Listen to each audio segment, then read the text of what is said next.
Hi, my name is William Schaeffer, and this is called Digital Deceit and Digital Domain. The year was 1996, and I had just quit working at CST Entertainment doing colorization. It seemed that the company was going down, and I wanted to get into VFX, so I applied at Digital Domain. Digital Domain was a big player in the VFX market, and they still kind of are.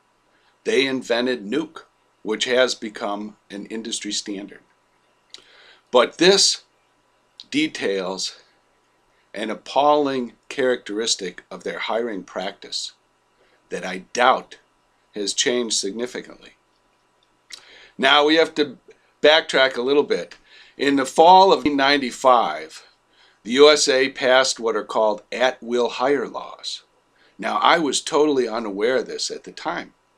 And for my entire life up to then, a job was 8 hours a day, 5 days a week. You got medical and vacation time and some benefits. That was what employment was. I was unaware that AtWill Hire has changed all that. So I applied at Digital Domain, and I was called in for an initial interview. The people that interviewed me were Price Pethel, Gray Marshall, and Mark Loaf. Mark Loaf was the 2D manager, and he was in charge of hiring people in the 2D department. Now, during the interview, it went fine, and then I was called back for a second one, and I was given a piece of paper that said, write down how much you want to make in a week. Now, I was smart, and I wrote down $18 an hour. But not everyone was that smart. Now, after they hired me, there was a 1-month waiting period before we actually started working. And then, when we got to work on that Monday morning, they informed us that the workday is 10 hours long, and you do not get paid overtime because you are a staff hire and not an hourly wage earner. Now, the people that wrote down a weekly salary found out they were hired for longer hours at a lower rate than the job they previously had. They were cheated. They were ripped off. And this was consciously planned by Digital Domain, Mark Loaf, and Scott Ross. Scott Ross was the president of the company. He had to know. He authorized everything. This is the most appalling deception I ever encountered in my life. It was outright lying and cheating. Now, I was broke. I had no choice. I had to go along with it. They had strung me along for a month. My unemployment was running out, and they pulled this fast one on me. Additionally, during the initial interviews, they said that I would be working on the Flame. But when I got to work, they had stuck me on Nuke. And Nuke was their in-house software program, which was lousy at the time. It's been improved a lot over the years. But again, they were dishonest and they were not straightforward.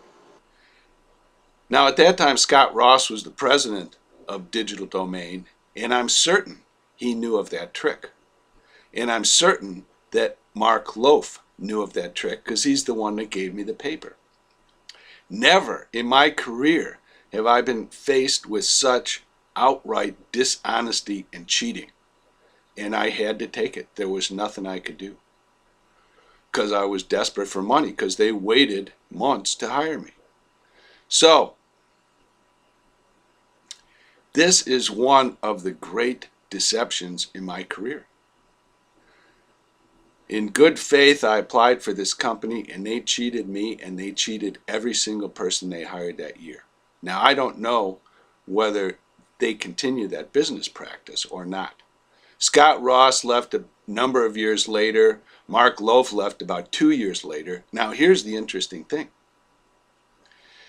Mark Loaf's secretary, who will remain unnamed, is still working at Digital Domain, and she is the head of hiring and human resources. Now, she had to know that they were conning, deceiving people, and she's still working there, conning and deceiving people. Scott Ross's secretary continued to work long after he left and actually became one of the producers at Digital Domain. And she left about 5 years ago, and I'm certain that she knew also. In my history of employment, this is one of the great deceits and dishonesties. We all, in good faith, had never heard of 10-hour days. No one during the interview ever told us it was 10-hour days. Because of the AtWill Hire laws, they could cheat the system. We thought we were getting hired for 8-hour days like every other company on earth, and when we got there a month later and were told it was 10-hour days, we realized we had been had. So, Digital Domain is still a company, they still have branches around the world, but I would suggest do not work for them because they have a history of dishonesty and they will cheat you. If you interview at Digital Domain, I'm telling you, they're not honest and they will not give you the straight story. Now, maybe because they're now Digital Domain 3.0, they think they put that all behind them. But many of the same people that were working there 25 years ago are still there. They have the same attitude and they'll treat you the same way. I suggest not working at Digital Domain. They are not an honest organization. Now, at this time, it came out about 10 years later, Digital Domain had a secret no-hire agreement with ILM and Sony ImageWorks. And none of those companies would hire someone from Digital Domain, so we were trapped at that company for reasons that we didn't even know existed. It's illegal to have those secret no-hire agreements.